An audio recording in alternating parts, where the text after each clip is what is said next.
Alfredo es chileno, actualmente es director del Centro Nansen para la Paz y el Diálogo, que tiene sede en Lillehammer, Noruega.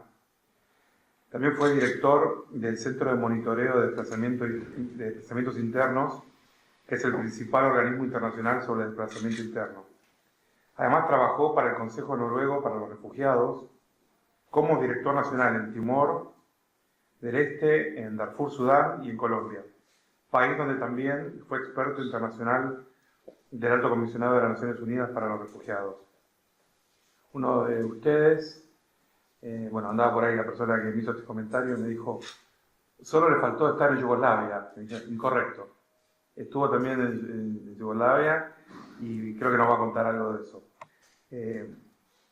Alfredo es una persona extremadamente generosa y experimentada, y aprovechando la intimidad de la ocasión, voy a hacer un comentario que puede ser considerado como de pésimo amigo o de gran admirador. En un momento libre que tuvo Alfredo hoy en Buenos Aires, aprovechó y visitó una de las villas de la ciudad. Y por esa visita, temprano en la mañana tuvo un desayuno con el club de egresados de Harvard en Argentina. Y después fue a esa villa. Y por esa visita a la villa, ¿qué villa era? Bueno, la de Retiro. Papa Francisco. Papa Francisco. Él tiene los pies y la parte de abajo de la botamonga llena de polvo, de barro. Por eso le decía que puede ser de mal amigo decirlo, pero para mí es un símbolo muy grande del tipo de persona que es él y de la manera en la que él ha desarrollado su trabajo. Hay fotos que yo en otros periodos de la vida en que hemos compartido estudios y lugares de trabajo, de habitación, he visto fotos de él que verdaderamente parecen producciones cinematográficas, porque todo lo que el romanticismo que ustedes pueden imaginar que puede tener trabajar en Timor, en Sudán, en un campo de refugiados, estar en Colombia, él además lo sumó a una enorme dosis de amor por las personas. Entonces ustedes ven que el trato de él con refugiados, con migrantes, con gente lastimada, social, emocional y físicamente, es un trato verdaderamente de un médico del alma. Él no trabaja exclusivamente como ingeniero social que trabaja con grupos y situaciones, sino que cuando puede ha abrazado y ha sostenido en sus brazos, bien alto, a niños de África, de Asia y de todos los continentes y los ha besado. Y también ha puesto su vida en riesgo y ha ensuciado sus ropas trabajando para aquellos que muchas veces no tienen voz. Así que es un privilegio para mí presentar y dar el tiempo a Alfredo Zamudio. Muchas gracias.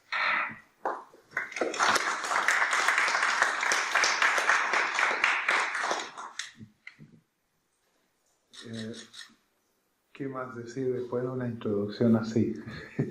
Muchas gracias, Gabriel. Muchas gracias por la invitación. Mi nombre es Alfredo Zamudio. Yo soy nacido en Chile. Tengo 58 años, cumplidos ayer, en Argentina.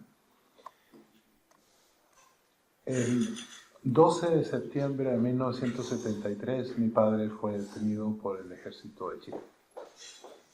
Yo lo vi, que fue detenido. Él percibía que algo iba a suceder con él. Él era un pequeño dirigente político de un pequeño pueblo, ciudad al norte de Chile, en la ciudad se llama Arica, donde América Latina se va como a la izquierda, ahí es Arica. Él me dice, tienes que ir a la tienda a comprar comida porque esta noche vamos a ir caminando al Perú. Yo fui a la tienda a unos 200, 300 metros de distancia y veo que pasa el ejército y la policía y pasan delante de la casa de nosotros y se detienen y después de un rato yo veo que sale alguien que se parece a mi papá. Yo tenía 12 años y no era precisamente muy versado en cosas de violencia y yo no hice el acoplamiento, la conexión, mi padre dentro de un carro policial. el carro policial pasa por delante mío, yo veo a alguien como similar a mi papá, pero no podía todavía conectar eso. Yo llego a mi casa, todo destruido, los libros, las cosas destrozadas, y esa noche yo no me atrevo a dormir ahí, sino que duermo en un río. Hago un hueco en la arena, me cubro con la arena, y al día siguiente despierto con una salamandra en la nariz, y la salamandra es una especie de lagartita. Yo no sé quién estaría más asustado, la salamandra o yo, pero estábamos así mirándonos profundamente a los ojos. Ese fue mi inicio como desplazado y niño sin atención de adultos. En los sistemas de protección de derechos humanos ahora nosotros diríamos desplazado, un menor sin atención o sin protección. En esos momentos no había un sistema de protección de derechos humanos que definiera todo eso. Ese fue el inicio de tratar de sobrevivir para mí. Yo sobreviví durante 3 años como niño desplazado, solo, en las calles de Chile, aprendiendo a sobrevivir. Algunas veces tuve ayuda, algunas veces no. Algunas veces alguna familia me recogía por un tiempo y luego me decía que me tenían que ir. Hasta que un momento, 3 años después, un señor que se llamaba Roberto Cossack, que era argentino, que trabajaba para lo que ese entonces se llamaba ICM, el Comité Internacional de Migraciones Europeas, que ahora es el OIM. Y Roberto, 27 años, un oficial joven en Santiago, se le ocurre la tremenda idea de persuadir a los generales de la Junta de Chile de sacar a los presos políticos de la cárcel y enviarlos al exilio. Roberto se alía con los embajadores internacionales de Noruega, Suecia, México, y emborrachan a una serie de generales durante muchas reuniones diplomáticas hasta que encuentran al general que les dice que sí. Y esto está escrito en las memorias del embajador noruego que se llamaba Frode Nielsen. Eso permite al IOM desde entonces sacar a 17.000 presos políticos de Chile que salen a distintos países del mundo. Uno de ellos es Noruega, donde mi papá es liberado el 15 de septiembre de 1976 en el aeropuerto de Santiago. Le sacan las esposas, las cadenas de los pies, la cadena en la cintura. El embajador lo coge un brazo y le dice a los policías: ahora asumo yo, y nos acompaña al avión y salimos al exilio. Nuestra primera parada en libertad fue aquí en Buenos Aires, pero el avión fue rodeado de policías o de soldados porque ese momento era ya el golpe de Estado de Argentina. Salimos a Brasil, Liberia, Zúrich, Noruega. 2 semanas después dejé de tartamudear. Cesaron las pesadillas. Y empecé el gradual proceso a los 15 años de recuperar mi infancia y de tratar de reparar lo que se había sido interrumpido. Durante muchos años, después profesionalmente, he trabajado con derechos humanos, he estado, como decía Gabriel, en Colombia, en Sudán, en Timor, en los Balcanes, en ex-Yugoslavia, tratando de aprender y tratando de cambiar las situaciones delante mío. También he tenido el privilegio de trabajar a alto nivel en Ginebra, liderando el Observatorio de Desplazamiento Interno, donde formulábamos y analizábamos los números de desplazamiento interno y presentábamos nuestras cifras a la Asamblea General, al Consejo de Seguridad de Naciones Unidas, a la Casa Blanca, etc. Entonces, todo el largo recorrido, ¿no?, de haber sido un niño cualquiera que fue desplazado, que sobrevivió, que aprende derechos humanos, luego se convierte en un profesional y trata de aprender y trata de conversar con las personas afectadas por violencia. Los últimos 3 años he tenido el privilegio de trabajar como director del Centro Nansen para la Paz y el Diálogo, que es una pequeña institución noruega que empezó a trabajar en 1994, durante la guerra de los Balcanes, en Bosnia, y se inició con una escuela, que el rector de esa escuela, que enseña humanismo, se le ocurre la rara idea, así como a Roberto Cossack se le ocurre la idea de sacar a los presos políticos de Chile, a este señor, se llama Inge Eidsvåg, se le ocurre la idea, ¿qué tal si invitamos a las personas de Sarajevo, que están siendo bombardeadas, de venir a Noruega y conversar sobre cómo se puede vivir en paz luego de una guerra? Una cosa rara, ¿no? Están siendo bombardeados y esta gente tiene que salir contrabandeada por debajo de unos túneles, salir afuera a Noruega a conversar en una ciudad en invierno, a ver cómo se reconstruye una sociedad. 3.000 personas después, 3.000 personas de Bosnia y de los Balcanes han estado en el centro. Nosotros hemos identificado algunas formas, algunos métodos, algunas pautas que los reencuentros entre la gente dolida tiene que pasar. Eso ha creado la pedagogía del diálogo Nansen, y nosotros estamos activos, hemos tenido actividades en Ucrania, en Afganistán, Irak, Kenia, Colombia, Polonia y muchos otros lugares. ¿Qué hacemos nosotros? Nosotros no hacemos negociación, no hacemos mediación. Lo que hacemos es facilitar el diálogo. Y la gente pregunta dos cosas. ¿Qué es el diálogo y para qué sirve? Primero que nada, yo quisiera decir que no hay sociedad donde el diálogo no ha sido útil. ¿Y para qué sirve?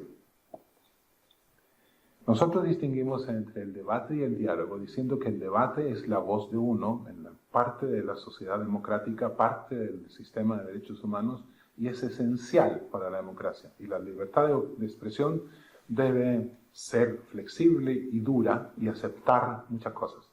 El debate es hacer valer la voz de uno. El diálogo es hacer el espacio para la voz del otro. Y uno tiene que decidir cuál de las dos voces te sirve para aprender. ¿Tu voz o la voz del otro? En ese proceso, uno va descubriendo por lo menos tres cosas. A diferenciar entre la posición de uno. ¿Qué es lo que yo expreso como mi interés político? La posición. Debajo de las posiciones, que imagínense ustedes una cebolla, una cáscara, la posición, lo que uno ve es lo visible. Debajo de eso está el interés, lo que uno evalúa como conveniente o no. Y más profundo están las necesidades. El diálogo te permite descubrir las necesidades de tu contraparte. El debate te permite escuchar las posiciones. Las negociaciones te permiten poner puntos de vista, posiciones e intereses. Pero el diálogo es el instrumento más eficiente para entender las necesidades de tu contraparte. No significa ni aceptar, ni perdonar, ni justificar lo injustificable, pero significa darse la oportunidad para aprender lo que no conoces. En estas miles de conversaciones que mis colegas muy brillantes han hecho, ellos han descubierto, como les decía, una cierta frecuencia, un cierto modo de donde los reencuentros se tienen que dar. Nosotros decimos, no usamos la palabra reconciliación, porque la reconciliación es una decisión que viene después. Digamos que los de Boca Juniors y los de... ¿Cuál es el otro grifo aquí? No creo que haya uno chiquito. Uno chiquito, ¿cómo se llama? River Plate. Digamos que los de River Plate y los de Boca Juniors se encuentren en algún momento y empiecen a conversar. Ven la inimaginable, es casi como en la situación del Oriente Medio. Nosotros vemos, la primera parte de una situación difícil es definir cuál es la crisis, cuál es la edad de la crisis, cuál es la forma de la crisis. Por ejemplo, en Colombia, ¿es la crisis del 48, del 63, de los 80, de los 2000 o de la semana pasada? ¿Cuál de ellas? Y eso demora tiempo. Demora tiempo y requiere de mucha voluntad para explicar y mucha generosidad para contar y para escuchar. Lo que nosotros hemos hecho es que hemos creado toda una metodología para organizar esas conversaciones. Y nosotros decimos que una de las condiciones básicas para eso es crear el espacio seguro, donde no es un debate, sino es una fórmula de contar la historia. Entonces vemos de que lo primero, es una de las primeras fases, es hablar sobre la crisis. Segundo es hablar sobre el yo. ¿Cómo me impactó a mí esa crisis o esas crisis? ¿Cuál es el dolor que yo tengo? ¿Cuál es la memoria que yo tengo? E imagínense ustedes a una mujer o un niño que ha sido violentado sexualmente. No es una historia que uno cuenta con facilidad. No es algo que uno lo usa en un momento así trivial y dice, a mí me pasó esto. Es muy difícil. Y requiere de confianza y requiere de un espacio seguro para contar la historia. Entonces, lo que a mí me pasó requiere de tiempo y requiere de espacio. Si las comunidades siguen al tercer nivel, tal vez lleguen al nivel donde digan, ahora cuéntame lo que te pasó a ti. Cuéntame tu historia. Imagínense ustedes los de River Plate y los de Boca Juniors que digan, cuéntame cómo te sientes tú. Todos sonreímos y decimos, eso no va a pasar nunca. La gente de Bosnia que le diga eso a un croata, cuéntame qué pasó, cómo te sentiste. La gente de Jerusalén que perdió sus tierras en el 48 durante la ocupación, la exterminación del Estado palestino, que le pregunta a un judío, cuéntame cómo te sientes tú como un ciudadano judío. Es inimaginable, pero es una fase esencial para el reencuentro. Escuchar al otro como esa persona sintió lo que pasó. Muchas personas nos dicen, no, es que yo jamás me voy a sentar con ellos porque no quiero transar. No considero de que yo puedo ni siquiera escucharlos. Son muchas las formas y nunca hay que usar la coerción ni la presión ni tampoco amenazas para que todas las partes se encuentren. Pero una de las cosas que nosotros nos permitimos decir a las partes es decir, considéralo también que es una oportunidad para que tú le cuentes cómo te sientes. Y eso lo entienden muchos. Pero dicen, ok, pero no voy a dialogar. La palabra diálogo no es necesaria. Pero lo que es necesario es tener ese espacio donde digan el nombre de la crisis, la edad de la crisis, el yo, el tú. Y si logran todo eso, tal vez las comunidades llegan a un punto donde hay una pregunta que se llama ¿y ahora qué hacemos con todo esto? Pueden decidir avanzar hacia una transición, hacia una negociación, hacia una resolución pacífica de conflictos. Pueden quedarse en hacer nada, tal vez dicen, esto es muy difícil, no tenemos voluntad, no podemos, es imposible. O pueden decir, no nos gusta lo que hemos escuchado, vamos a seguir en conflicto. Las tres opciones son legítimas, la gente puede optar por todo eso. Pero lo que nosotros vemos una y otra vez, que aunque las partes decidan no seguir en el proceso de reencuentro hacia la reconciliación, ese proceso de aprendizaje de la dimensión de la crisis, de lo que me pasó a mí, lo que te pasó a ti, cambia en la próxima crisis que ellos tienen. Porque uno entiende la total dimensión del impacto de un conflicto. Lo que sucede normalmente en conflictos violentos o en conflictos políticos es que uno entrega la responsabilidad de lo negativo al otro. Es tu culpa que yo te tengo que golpear. Es tu culpa que yo tengo que usar fuerza. Es tu culpa que nosotros tenemos que excluirlos a ustedes. Siempre existe ese mecanismo donde uno dice la responsabilidad de tu opresión es tuya.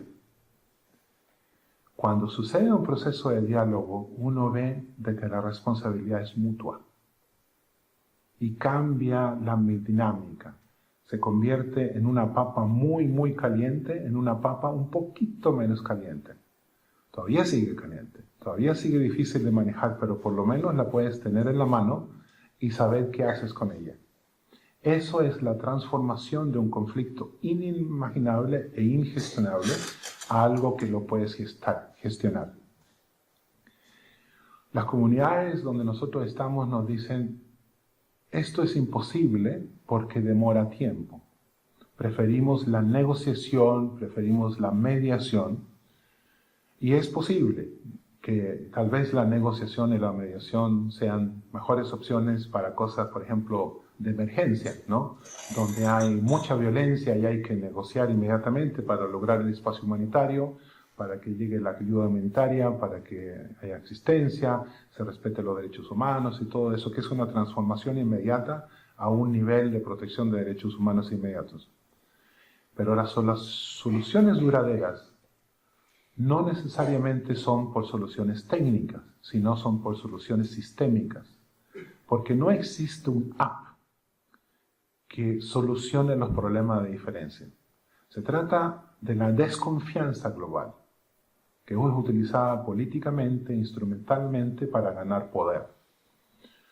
Ustedes conocen el Foro Económico Mundial.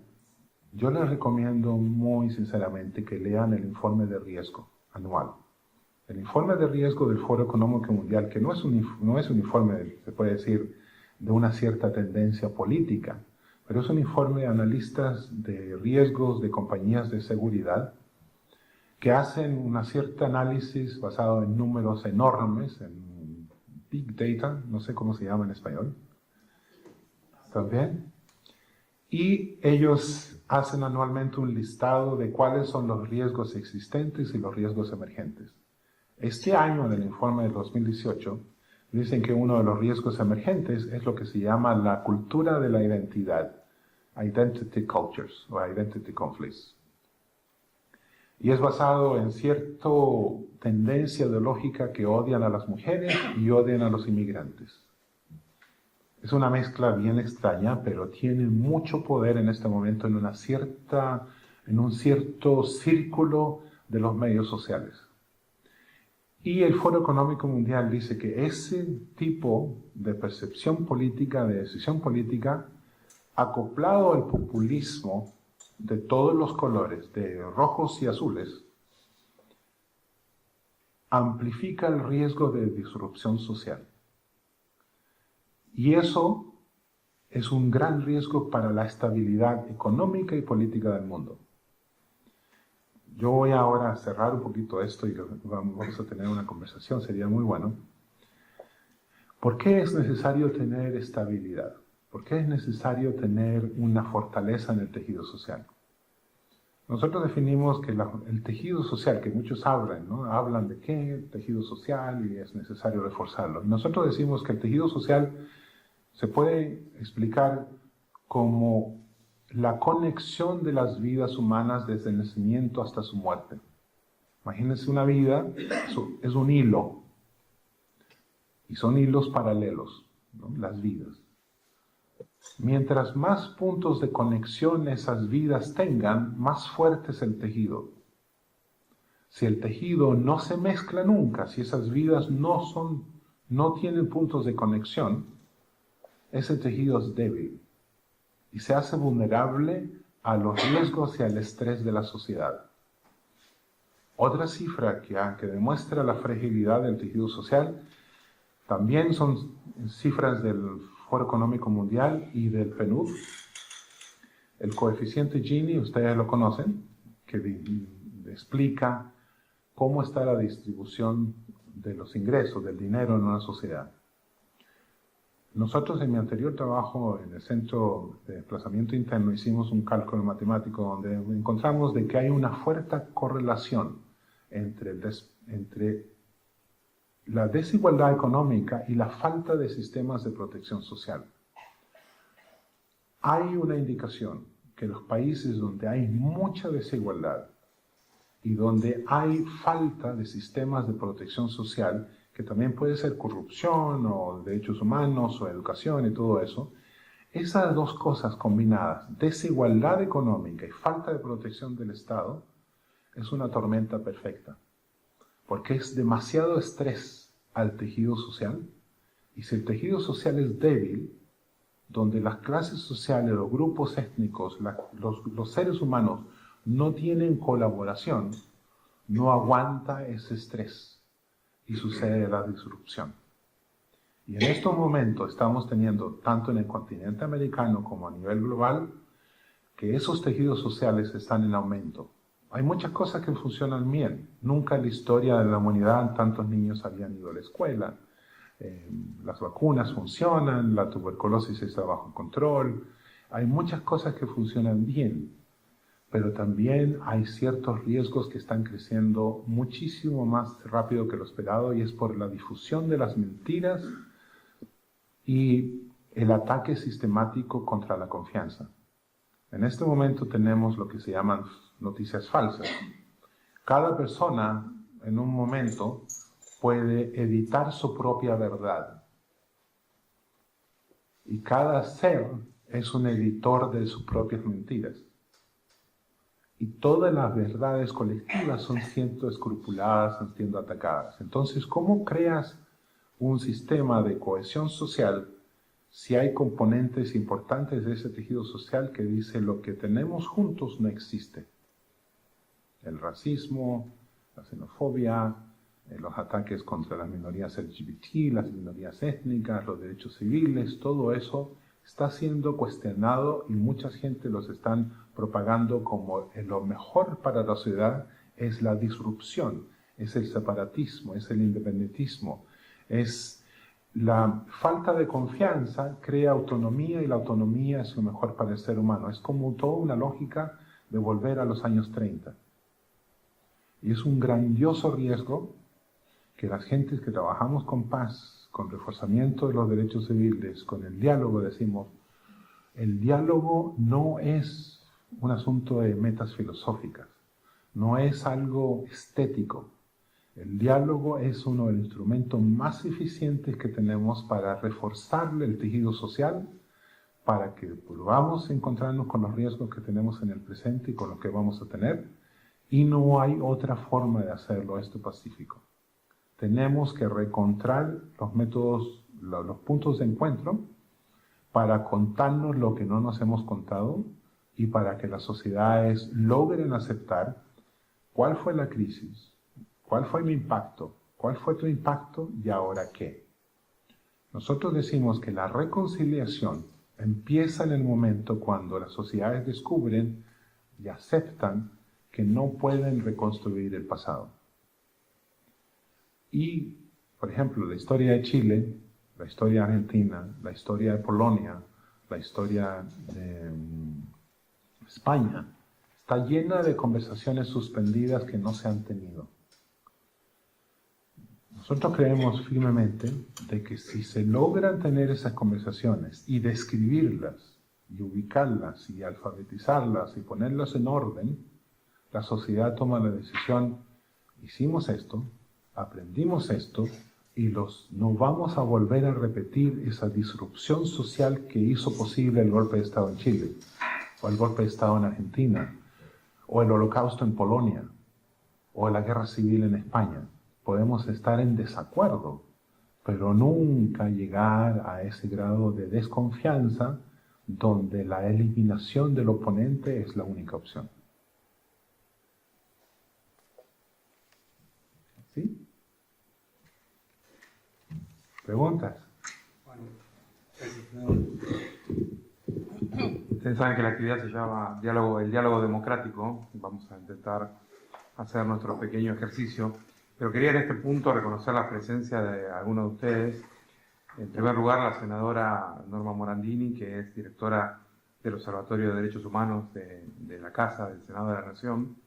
También el doctor Torcuato Socio. Está Carolina, que es la mano derecha, por lo menos, o quizás hasta las dos manos, de la senadora Morandini. El doctor Torcuato Socio, su director general de Relaciones Internacionales. La doctora Silvia Sudol, directora del Observatorio de Relaciones Internacionales, el licenciado Rosendo Alsina, director de Relaciones Bilaterales, también de la Dirección General de Relaciones Internacionales. Y Tayo, ¿está por ahí? Ahí, ¿Alguien que querés mencionar? Porque sé que vienen algunos profesores. No, ¿No? Son... Marta, no. Porque me parece una cosa interesante del diálogo es reconocernos y reconocer que tenemos gente valiosa, porque podemos decir, bueno, las circunstancias marcaron que no vinieran toda la gente que hubiéramos deseado, pero la verdad que la gente que está, y está el legislador de la provincia de Tierra del Fuego también, Ricardo Romano, y noté que encontraste una amiga, Alfredo, no sé de la amistad de ustedes, si fue profesional o de otro tipo, y si mejor salgo rápidamente del tema. Gracias. Bueno. Bueno. Creo que sí, Marta está dictando una maestría Marta, ¿podrás contar un poco más? Pues la verdad que no quería ser partícipe de esta cosa. No, pero me parece que vale. Yo estoy en una maestría dentro de la Facultad de Derecho de la Universidad de Buenos Aires.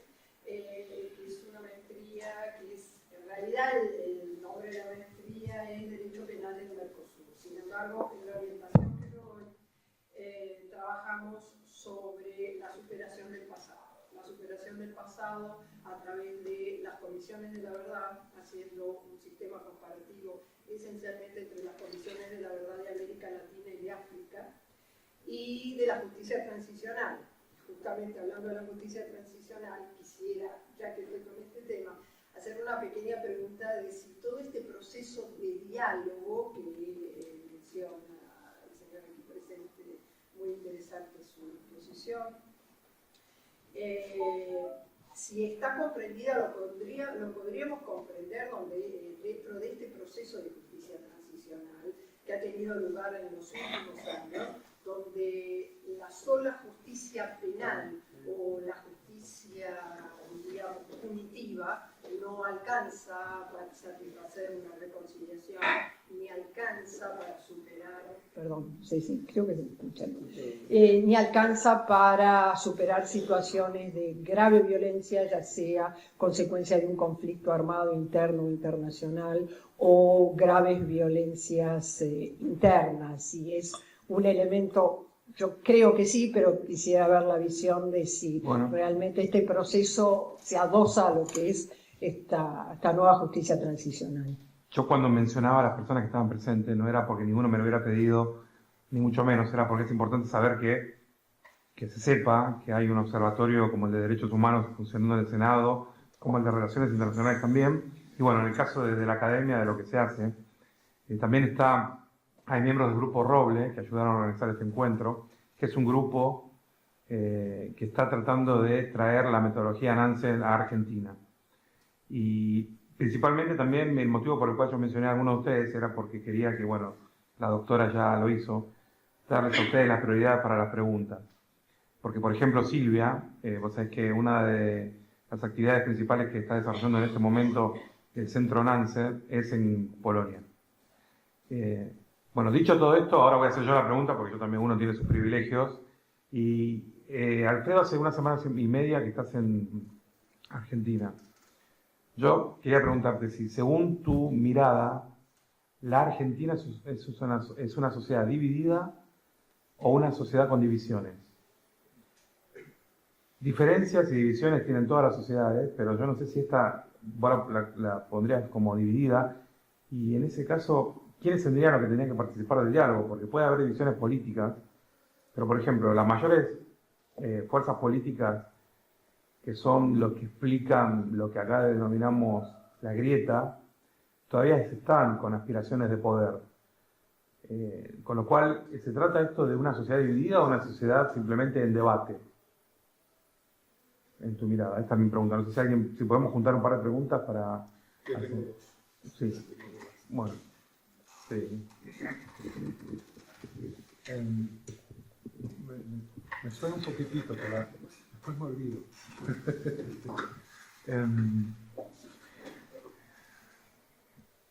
Su pregunta, yo la he tratado de entender. Le he preguntado mucho a mis colegas, precisamente por la situación de los Balcanes. Y le he preguntado yo a colegas en los Balcanes. Hace medio año atrás yo estuve en un pueblito que se llama Prijedol, donde estaba el campamento de Omarska, ¿Se acuerdan de las fotos de Newsweek en los 95? Y esta niña que me muestra el monumento a los caídos en Prillo, una niña de 19 años que en este momento está en Lillehammer visitando los colegios secundarios y contando su historia. Y yo le digo a ella, cuéntame cuál de estas personas fue tu familia, quiénes son los caídos. Y esto es una especie así de muro similar a esto así, con unos 30 hileras de nombres, de 2 metros de altura los nombres, las listas, nombre tras nombre tras nombre. Y ella me muestra 3 líneas, ¿no?, de familias, como de 45 personas. Todos esos eran mis gentes, me dicen.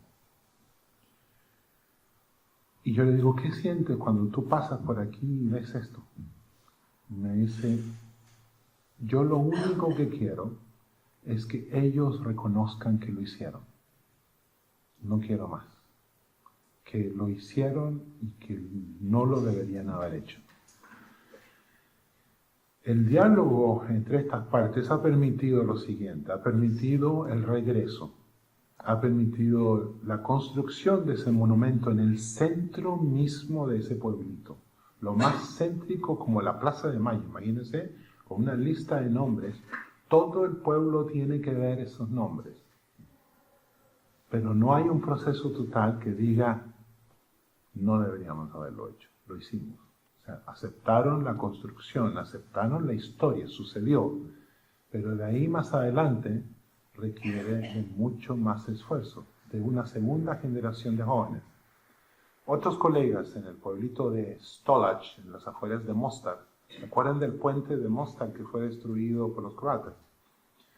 Bueno, Mostar también, la gente ha regresado a Mostar, y hay paz. Pero hay 2 sistemas, 2 cuerpos de bomberos, uno por cada etnia. Uno en el lugar Bosnia y en otro lugar croata. Es como que los incendios tuvieran división étnica también. En las afueras de ahí hay un grupo, una escuela que en el pueblo que se llama Stolac. Y en el pueblo hay una escuela secundaria. Los niños croatas van en la mañana, los niños bosnios van en la tarde.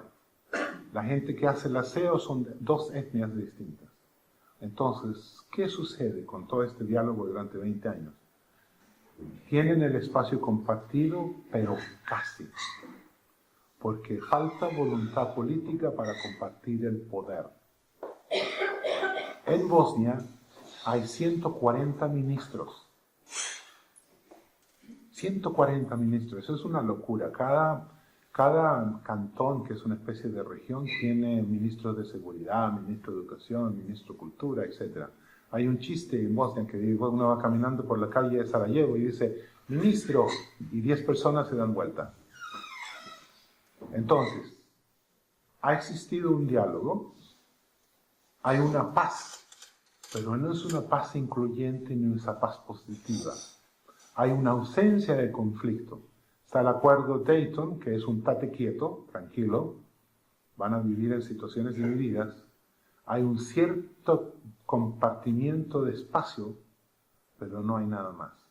Todo esto, yo le digo, es que es doloroso el acercamiento para la víctima, el sobreviviente, y para el perpetrador o para el que no hizo nada. ¿Cómo logras todo ese espacio?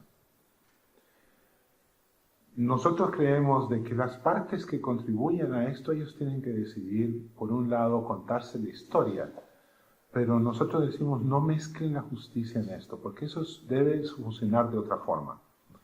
Pero contarse la historia, decir qué pasó, esa es una parte. Lo otro es la justicia. Yo creo que es un error decir que los procesos de diálogos tienen que estar atados a la justicia, porque es un acuerdo político. Entonces, lo que deja solución a largo plazo es que las cosas se mantengan por separado. Esa es mi percepción personal, porque las cosas toman mucho tiempo. El acuerdo Dayton es un acuerdo político, pero no solucionó nada más que solamente ese tate quieto, división de poderes, pero 20 y tantos años después siguen igual de divididos. Y el renacimiento del populismo en los Balcanes está en aumento. Nuestros colegas que han trabajado ahí en terreno 20 años están muy alarmados porque dicen es la juventud quienes nacieron después de la guerra, quienes están retomando el argumento neonacionalista. Tal vez sucede porque no hubo ese diálogo de explicación, donde los padres dicen, lo que hicimos estuvo mal, sino que los padres callan y quienes dominan el debate público son aquellos que dicen, la guerra estuvo bien hecha. Yo creo, el gran ejemplo de Ruanda, también es cultural, ¿no? La justicia restaurativa que sucedió ahí. Son muchas las formas de hacer esto. Colombia también tiene esto. La cultura wayú tiene, que igual los wayús en la península de La Guajira, ellos tienen una ceremonia anual que es el Festival del Perdón, donde una vez al año, técnicamente lo que hacen es, dicen, ¿en qué metimos la pata? ¿Y cómo podemos reparar ese tejido social para volver a incluir a todos aquellos que fallaron, para protegerlos e incluirlos en la sociedad? Yo creo que tiene unos elementos de recuperación y de reparación del tejido social que es importante. Tal vez es necesario usar la justicia, pero depende de la comunidad. Yo no puedo decir que es lo uno y lo otro. Pero yo creo de que la justicia es importante para calmar el dolor individual. El diálogo es vital para calmar el dolor colectivo. Luego, lo que tú decías, Argentina.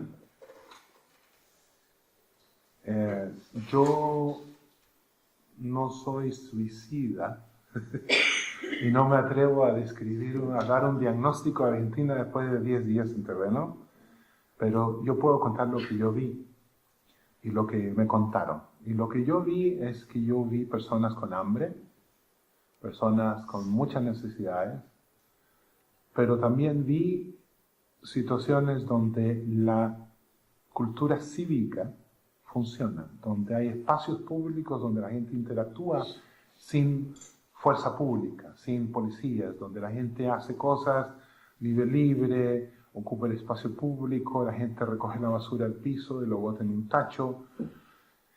Hay cosas positivas. Ahora está la droga, la violencia del fútbol. Una señora que conocí que trabaja haciendo mediación en un club de fútbol de Rosario o de Santa Fe.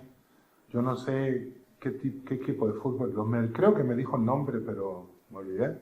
Pero me decía, es un club de fútbol de 15.000 socios, donde las peores voces de violencia son las mamás. Y nos toca, decía ella, mediar, tratar de calmar los ánimos, porque es mucha violencia que es propagada por las madres en ese club. Entonces, es una institución que se convierte en una tribu, donde la tribu decide quién tiene poder o no. Al mismo tiempo, la gente que trabaja, nosotros vinimos a dictar un curso intensivo de 5 días de la metodología Nansen, invitados por el gobierno de Santa Fe y por la Secretaría General Iberoamericana. Los participantes eran gente de la Defensoría, de Seguridad, de Salud, de Educación, que trabajan en terreno en barrios muy difíciles en Rosario y en Santa Fe. Y en Rosario tienen un sistema de estadísticas transversal de todas las entidades que trabajan con este tipo de cosas, y me mostraban unas cifras donde ellos han intervenido en situaciones de conflicto 4.200 veces este año. Ninguna de esas personas que ha intervenido en las 402.000 acciones de intervención de conflicto ha sido amenazada. Para mí eso indica de que las partes tienen conflicto, suceden cosas, se odian, usan violencia, pero cuando viene una tercera parte hay respeto. Hay una esperanza tal vez de decir, ok, ¿cómo podemos arreglar eso? Porque 4.200 eventos de crisis es mucho estadísticamente hablando. Y es sumamente significativo que esas personas no sean amenazadas. Yo diría que es único. Entonces, eso para mí me indica, uno, que tienen gente muy capacitada, y dos, que una sociedad que está cansada de esa violencia que viven y que necesitan esperanza, que necesitan ayuda, que necesitan asesoría. Yo creo perfectamente de que los eventos de conflicto, de violencia, afectan a mucha gente. Pero la mayor parte de los argentinos no andan armados, no viven como mártires. A todo les sucede en algún evento de violencia, de criminalidad, pero ustedes viven una vida normal. La educación cívica en Argentina está funcionando. Tienen ustedes herramientas para reparar el tejido social. Yo pararía ahí. Yo diría de que lo que no se puede reparar es la muerte. E incluso eso dice Lázaro y todo eso, que hay cosas que se pueden hacer. Si no hay muerte por medio, muchas cosas se pueden reparar. El otro día, un chico de 22 años en Rosario fue asesinado de una cuchillada al pecho por un muchacho de 15. La mamá del muchacho de 15 cogió a su hijo y lo entregó a la policía. Luego esa mamá fue al funeral del muchacho, del chico de 22, y se abrazó con la mamá del chico fallecido. Y se hablaron, se dijeron cosas y dijeron, tenemos que solucionar esto. Tenemos que cambiar la sociedad donde estos dos chicos, la única opción que les queda, que ellos ven en su mundo, es usar la violencia. Esas mamás, en ese abrazo y ese mucho llanto, la persona que me dice, le costó muchísimo no llorar también, porque era una persona de la Defensoría, dice, pero fue impresionante ver cómo esas personas, esas dos mamás, con todo el dolor del mundo, tenían bien claro, no a la venganza, reparar lo que ese tremendo cuchillada, que es una cuchillada al tejido social de todo ese grupo social donde vivían los chicos, que vivían a 6 cuadras de cada uno. Entonces, es posible. ¿Sí?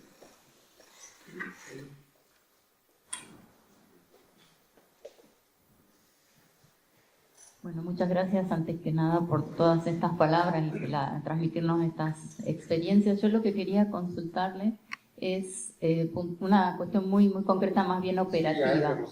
Sí, no, bueno, me toca por varias partes. Lo de Polonia me lo imagino porque, bueno, hay algunas cuantas cosas que están pasando que son bastante desagradables, pero sí, la verdad que la experiencia de Rosario, para mí, que como mi amiga Carolina sabe que es de Córdoba, la verdad que Rosario siempre está cerca para mí, seguro, y lamento mucho, y esto que escucho, bueno, me da también un poco una expectativa, una esperanza, pero la verdad es que de todas maneras yo soy de una zona del sur de la ciudad y la situación está realmente complicada y uno lo ve ya desde la escuela primaria. De todos modos, mi pregunta iba un poco más a algunos aspectos operativos que tendrían que ver un poco cómo actúa el Centro Nansen y cómo transmite sus experiencias, cómo trabaja en la práctica, si son llamados por los países, por los gobiernos, por ONGs, cómo se acercan a situaciones conflictivas y, bueno, cómo trabajan en definitiva, ¿no? Y perdón, y además pedirle disculpas porque en un momento más me voy a tener que ir a otro evento que tenemos en Diputados que también no quisiera perderlo porque es de un rosarino también. Qué violento. ¿Okay? ¿Me escuchan? El Centro Nansen es parte de esa fundación Nansen que está basada en la ciudad de Lillehammer. Ustedes han visto la serie esa en Netflix, Lillehammer, es bastante parecido. Yo vivo justo por ahí. La institución es una fundación sin ánimo de lucro, financiada por el presupuesto nacional del gobierno noruego. Somos totalmente independientes, tenemos una mesa directiva, mis jefes es la mesa directiva, y nosotros tenemos un pequeño equipo de 8 personas. Además tenemos la red de personas que han estado en el Centro Nansen durante todos estos 20 años, que han hecho cosas, han venido a muchas capacitaciones, e inspirados por lo que ellos han visto, han creado centros Nansen en los Balcanes. En su auge hubieron 10 centros, en este momento hay 4 que están activos. después de 20 años de trabajo y todo eso. ¿Cómo nos activamos? Nosotros trabajamos más o menos el 70% de nuestras actividades lo trabajamos en Noruega. Luego, con algunos fondos propios o financiados especialmente, trabajamos afuera, pero el foco nuestro es adentro. ¿Cómo trabajamos? Nosotros tenemos 2 ejes estratégicos. Lo aprendido lo queremos enseñar. Ese es nuestro foco principal. Queremos enseñar a mucha gente a utilizar esta metodología de transformación de conflictos a través del diálogo. Tenemos un manual que está en inglés, pero va a ser traducido en español. Hemos venido a hacer esta primera metodología aquí, el primer curso aquí en Argentina. Seguramente no es el último. Ya hemos hecho 2 en Colombia, ¿sí? Y estamos planificando un tercer en Colombia para el próximo año. ¿Cómo nos invitan? Nosotros andamos buscando siempre alianzas estratégicas de entidades o instituciones o individuos que puedan utilizar la metodología y que se comprometan a usarla. Nosotros no cobramos por eso, no ponemos un contrato para nada, pero sí cuando elegimos a quién invitamos a las capacitaciones, queremos que sea gente para quien les sea útil. Nuestras capacitaciones son muy exclusivas por la cantidad. Nosotros nunca invitamos a más de 20. Entonces no hacemos capacitaciones para 60 personas por la pedagogía. Son grupos de 20, requieren 5 días de trabajo, es muy intenso, muy costoso, entonces queremos invitar a personas y instituciones que lo puedan usar. ¿Cuál es la meta para aquí, para la región? Es crear más personas, apoyar a más personas para que tengan la metodología y luego invitarlos a una capacitación de facilitación, que es el segundo nivel, y hacerles una mentoría luego a aquellos que han sido capacitados como facilitadores. Una de las partes importantes de la metodología Nansen, de la pedagogía, es, como les decía, es descubrir las necesidades de la gente. La segunda es tener la conciencia y la disciplina para no intervenir y dar decisiones, para no tomar decisiones por las partes. Y tercero es el mapeo de las situaciones de conflicto. Nuestra metodología permite que los individuos y las partes hagan un mapeo de qué es lo que les está pasando. Y les quiero contar una anécdota de que sucedió hace poco en una situación donde unas partes, unas niñas,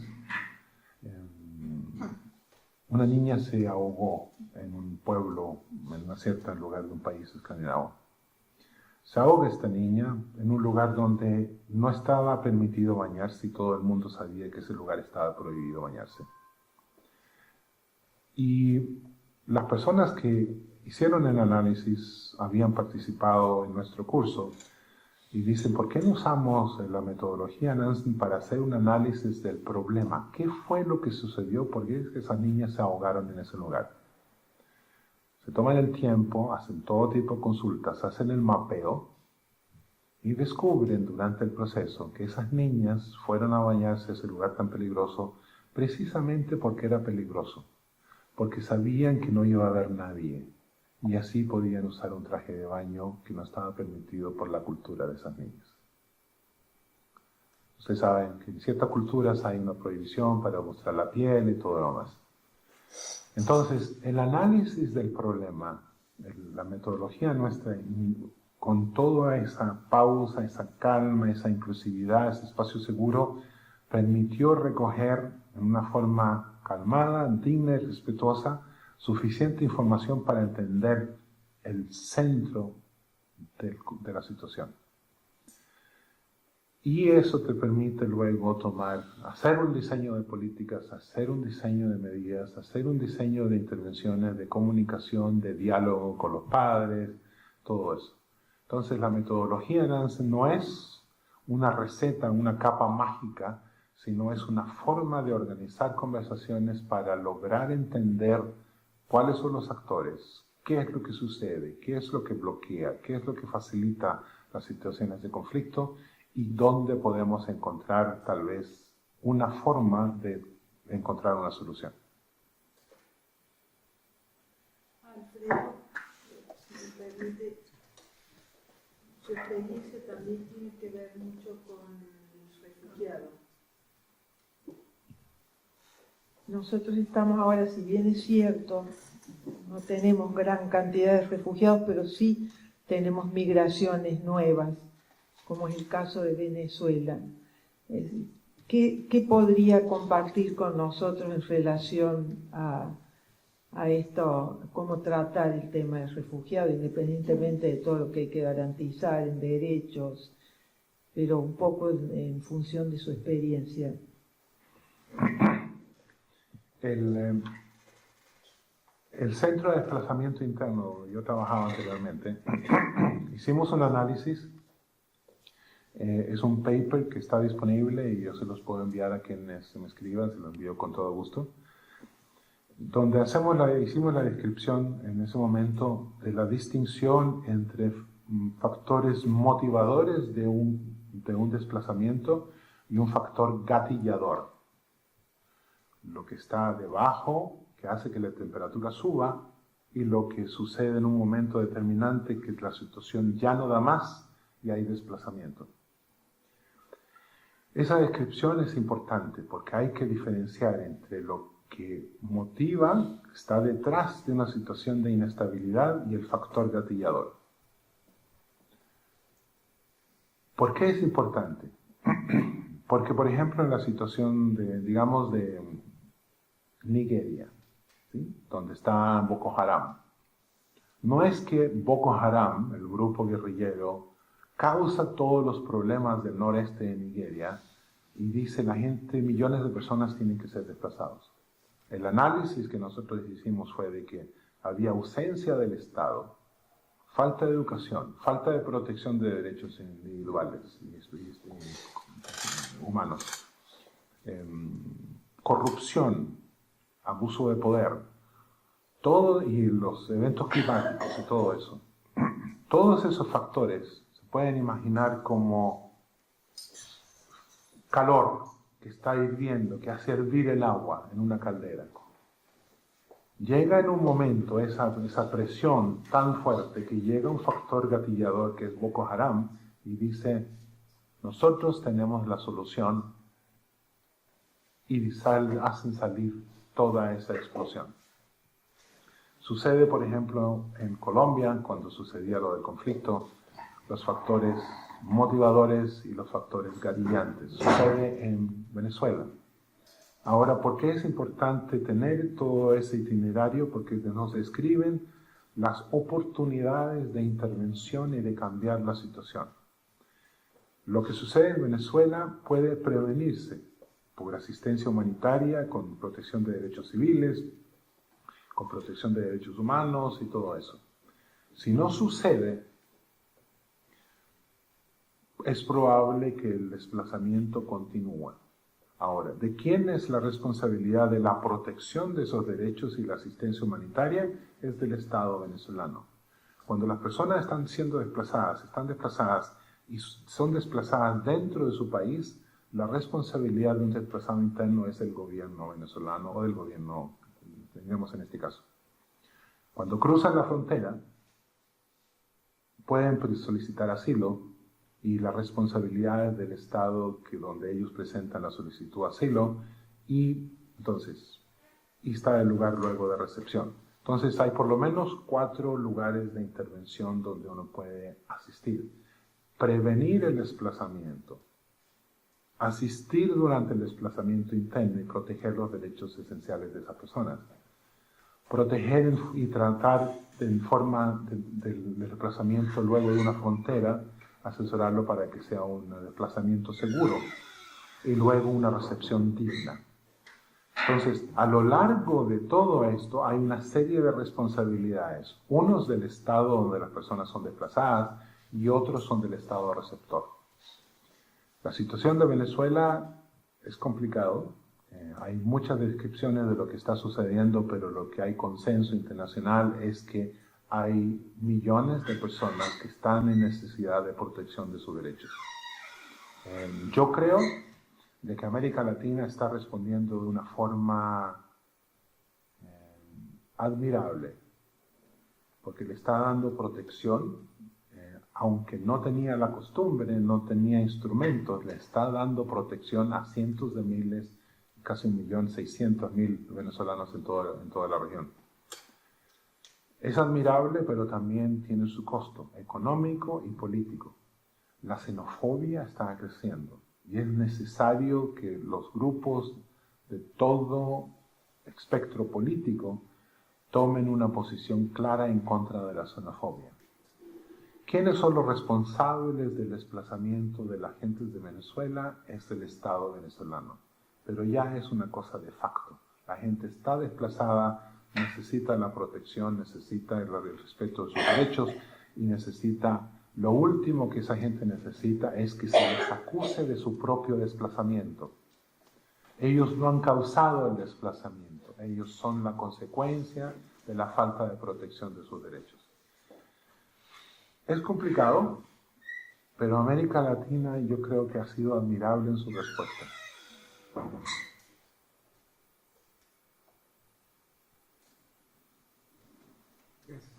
Vamos, fue un día muy largo para Alfredo. Si hay alguien que quiere hacer un comentario para cerrar con una pregunta, o si no, dejamos a Alfredo.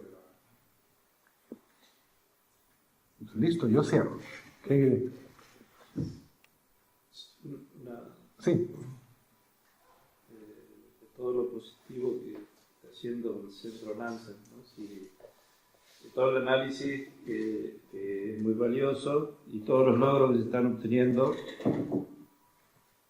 Es lo mejor lo de River y Boca, lo dejemos al lado, no sé si van a tener ahí, pero como si alguno de nosotros estuviera interesado en participar, ¿no? en tener acceso al conocimiento de la metodología que se está usando, ¿cómo podríamos hacer? Si directamente es a través de invitación personal a usted o a alguien del centro, o si hay alguna otra manera que se pueda participar. Sugiero yo por lo simple. Escríbame un correo, es muy fácil. Mi correo electrónico es alfredo@peace, como paz en inglés, .no. alfredo@peace.no. Es muy zen mi dirección electrónica. Y nuestra página es www.peace.no. Y ahí encuentra todos los detalles y todo eso. Y está en inglés y está en noruego. Nuestra intención es traducir el manual al español y nuestra intención es también hacer más capacitación en la región. Nosotros no vamos a cobrar una comisión para nosotros, todo eso no es parte nuestra, pero sí nosotros estamos buscando quienes puedan cubrir los gastos logísticos de organizar esos eventos y si hay instituciones técnicas que quieran colaborar, lo podemos hacer. En Colombia estamos colaborando con la Defensoría del Pueblo y con la Gobernación de Nariño. En Santa Fe colaboramos con el gobierno de Santa Fe y con la Secretaría General Iberoamericana. En Nigeria vamos a colaborar con el gobierno noruego y con las instancias de Nigeria. Todos los lugares tenemos aliados técnicos. Yo quiero finalizar diciendo de que la vida es más fuerte que la muerte.